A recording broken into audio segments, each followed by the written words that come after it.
Hi guys, welcome back to my channel. For those of you who are new here, my name is Donna, and for those of you who are not new, welcome back, welcome back. I don't know why I did that.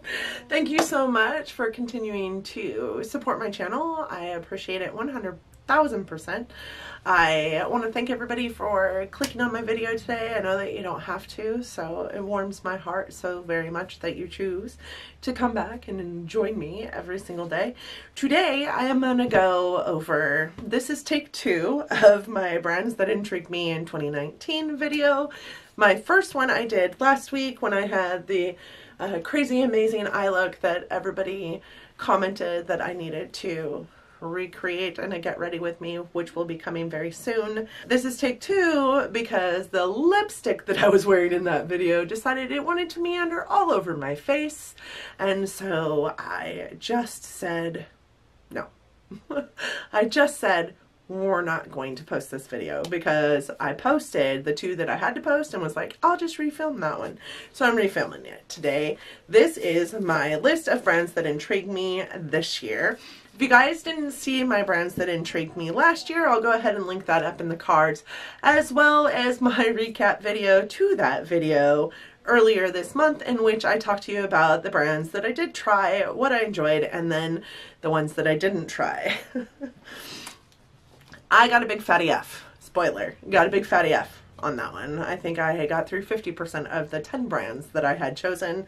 So this is the brands that intrigued me for 2019, and I'm just going to jump right in. The first brand that I would like, no, let's not go there because these are in no particular order.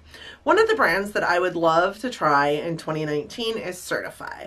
I don't know, there's been a lot of like hubbub on the Instagrams over the last several weeks because the owner of Certify, will post a picture of a like palette vision on Instagram, and it's mostly like photoshopped, and people got all kinds of twisted when Trend Mood posted a picture. I'll go ahead and scooch over a little bit so I can put some pictures up here for you guys. Everybody got kind of twisted because this was a palette that was a Photoshop palette, but she likes to, you know, put out her vision for everybody to see what kind of feedback she gets on this palette before actually going through the process of making the palette to sell.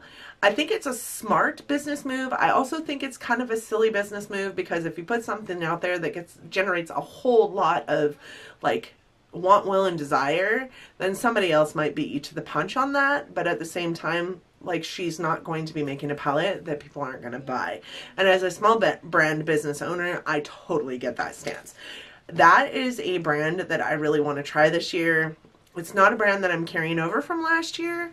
I didn't really know a whole lot about them last year. Last year was like, I spent a good portion of last year in this beauty world, but not all of last year in this beauty world. I think I hit my year mark in August.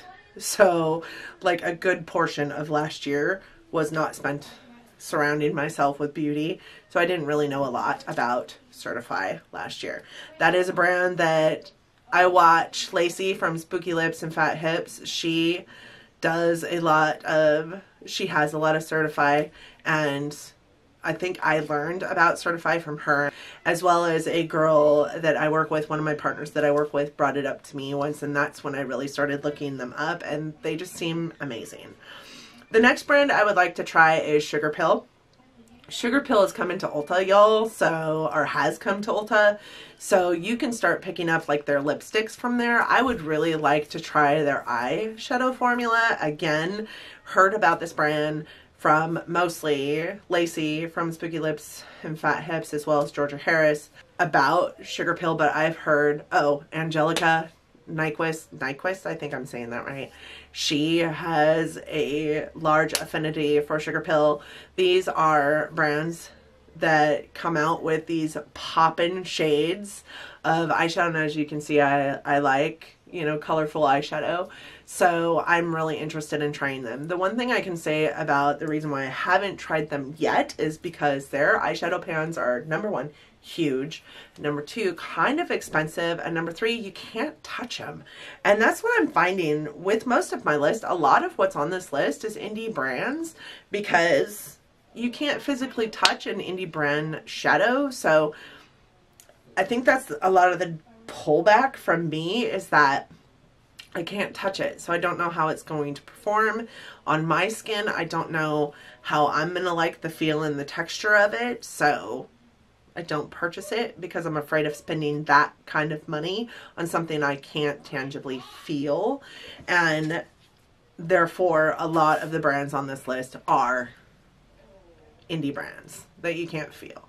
So I'm excited that Sugarpill has come to Ulta with their liquid lipsticks, because I would love to see their shadows in Ulta so that I can feel them. The next one on my list is Sigma. Sigma is a carry forward from last year.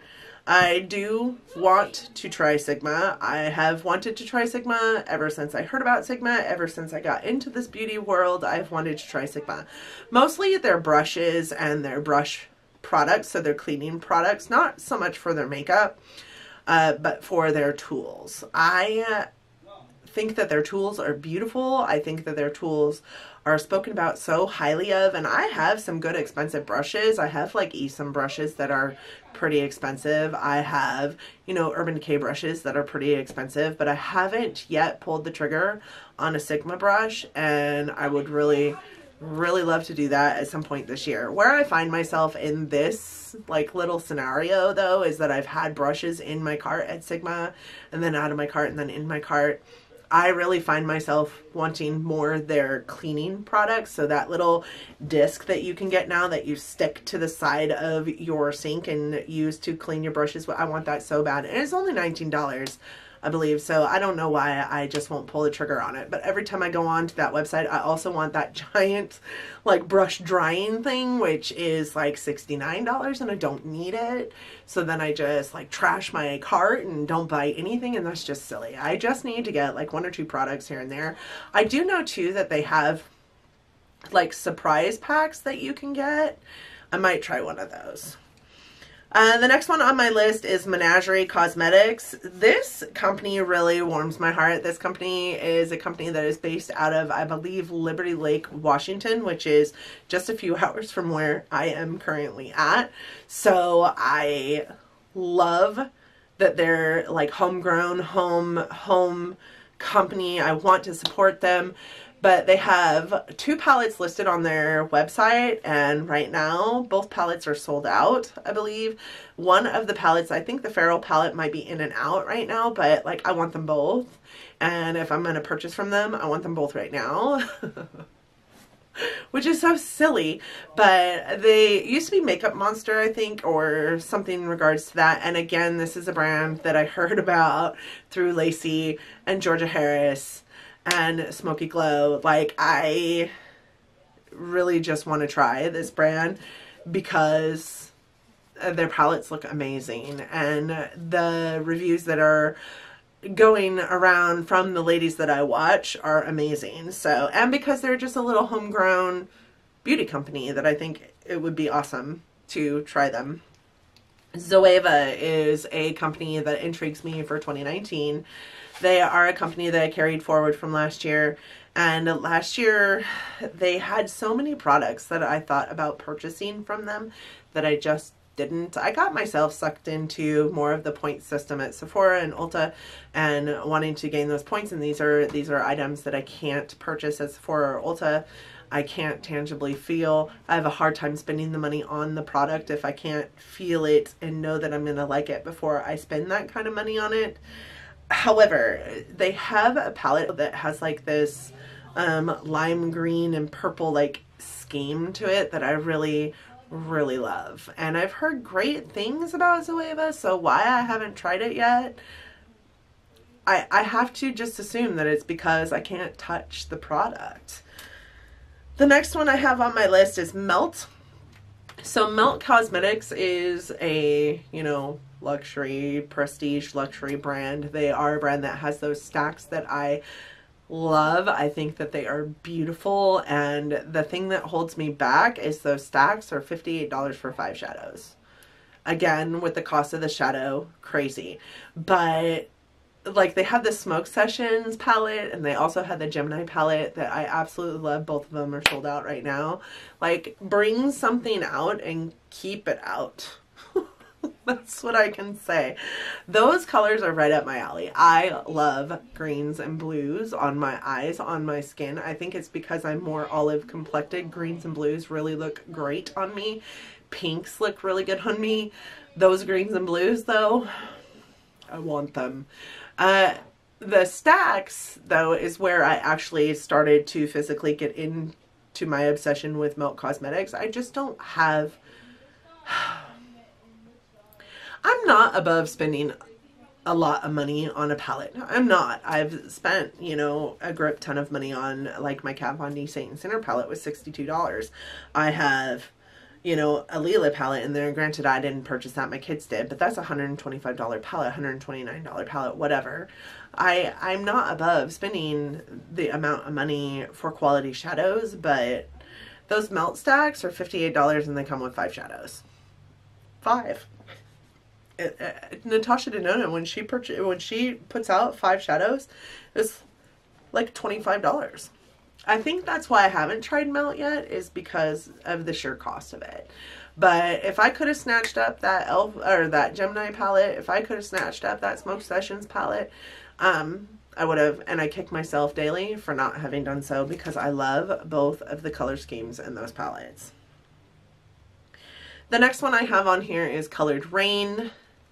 This is a brand that is mostly, you know, a brand that I learned about through Instagram. They have some amazing shadows from what I understand. Everybody I watch talks very highly about their shadows. Again, it's an indie brand. You can't physically touch it.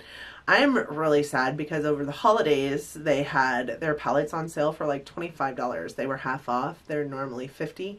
And I was going to pick one up and decided not to. I've kind of like put myself on this low buy, especially for palettes, over the last several months, because I hauled a lot towards the end of last year.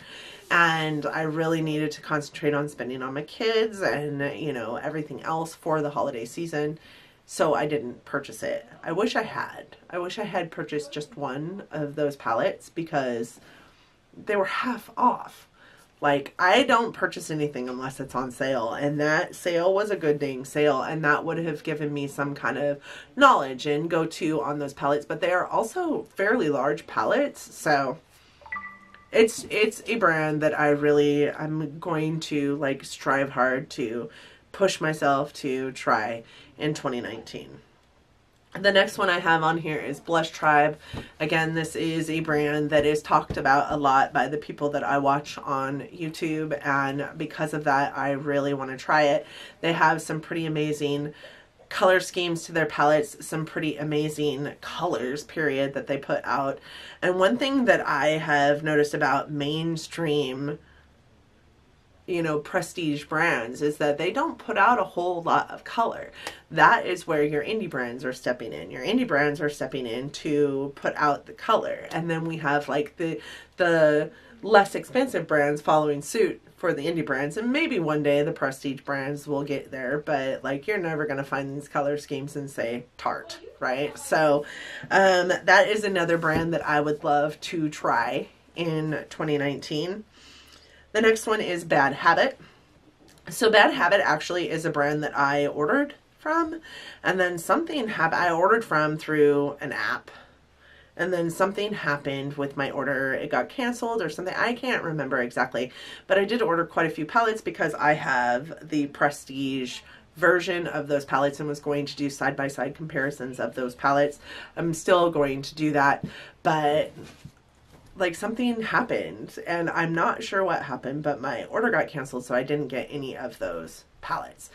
So now I need to strive to get them again. But my friend Courtney KH, she does beauty on a budget, and a lot of the palettes that she uses are Bad Habit palettes, and I find them to be amazing on her. So I want to try them for myself. She has nothing but great things to say about the brand. I know a lot of people hate them because they're putting out dupe palettes, but you know, some of us can't afford Prestige, so I'm okay with that. And if it performs the same way as a Prestige brand, then I am all for it. So I want to get some of those palettes, try them out, and you know, put them up against my Prestige palettes and see how they perform. The next one, the next and the last one I have on my list is Divina Cosmetics. This is also a carry over from last year. This is a brand that I fell in love with because they have a big D in their pans, which is my initial. So I am Donna. I need pans of eyeshadow with big D's in them. That sounds so stupid. But initially that's why I wanted to try them. And then it just became I wanted to try them because their shadows are so pretty. They do a lot of the rainbow stuff and a lot of the variegated colors and a lot of oomph and a lot of like see me from the moon kind of highlighters. So I really want to try that brand as well. And again, it falls into the indie brand spectrum where I can't touch it, I can't feel it, they are kind of spendy. So that is why I haven't yet. So those are the 10 in 2019 brands that intrigue me, brands I want to try this year. I did throw in a honorable mention brand that I really would love to try, but one that I don't know that I will ever try because she is so expensive. And you guys know I have some Natasha Denona palettes, but they're not palettes that I spent full price on, nor are they palettes that one of them isn't, I didn't even purchase the palette, my kids did, so I don't know that I will ever spend the money that this brand wants for their palettes on their palettes, but it is Pat McGrath. I have heard such amazing things about her eyeshadow formula that it makes me just want to try it so bad. And I know that they are a brand that you can touch if you go into a Sephora store, but my area doesn't have a Sephora, so they're not a brand that I can touch. So therefore, again, we're in this place where I feel like I can't spend the money on her palettes. They're $125 for 10 shadows. I feel like I can't spend the money on them because I can't touch them. I can't feel them. I don't know if they're going to be an okay palette, if they're going to perform well. I don't want to spend that kind of money for something that isn't going to perform well and something that I really can't readily take back because I also don't have a Sephora here. So that is my bonus brand that I would love to try, but will probably end up not trying in 2019, so I didn't want to set myself up for failure with my 10 in 2019 that I want to try. I'm really trying to do better than I did last year. So I hope that you guys enjoyed this video. I hope that if you did, that you consider giving me a big thumbs up. It really does help my channel. I also hope that you liked it enough or liked me enough that you're considering subscribing to my channel. I would love to see you in the comments section and love to have you welcome you into my little environment here. I do upload content every Monday, Wednesday, and Friday, so hopefully you'll hit the bell when you hit that subscribe button so that you're notified every single time I upload, and I hope to see you guys in the comment section. Thank you guys so much for joining me today. I hope that you have a great day. Until next time, bye guys.